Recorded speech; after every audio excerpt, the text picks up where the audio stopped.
That is the key right now. This is not about being confrontational. No one should have to fight to claim their sovereignty of who they are.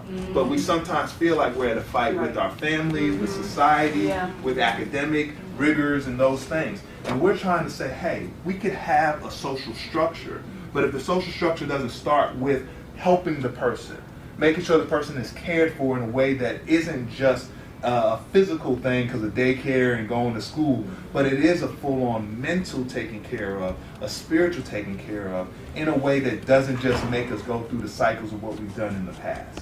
And if we want new results, we have to approach it in new ways. And that's part of what we're doing here, is we call it a great awakening in terms of how people can see themselves.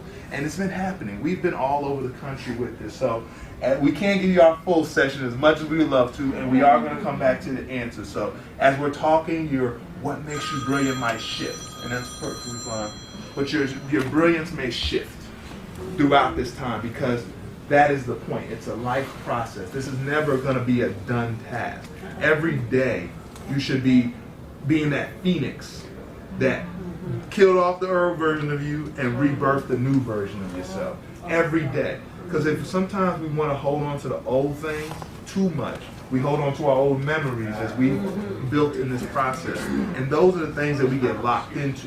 So we go backwards in a time machine for things that we know for sure have happened, thinking we can predict what is to happen. And it doesn't work that way. The way it works is manifestation. What do you want to happen? Right? When we want to eat a certain thing, we go eat that certain thing. So when it looks at life and what we're doing now, wield your brilliance is what we're trying to get people to learn how to do. How do you wield it like a superpower, right? Any of y'all like Marvel's movies and stuff in here? Raise your hand if you like a nice Marvel movie. Absolutely. All right. So that's where we're at right now. Well, we're opening up the superpower game, right?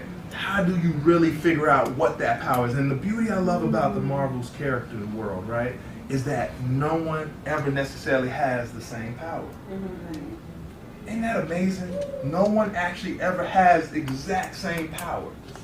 And that's how our world really is that we try so hard to make everyone feel like we all should be doing things the same way. We should all take the same test. Have you ever thought maybe there are different tests that some people need to take and different tests?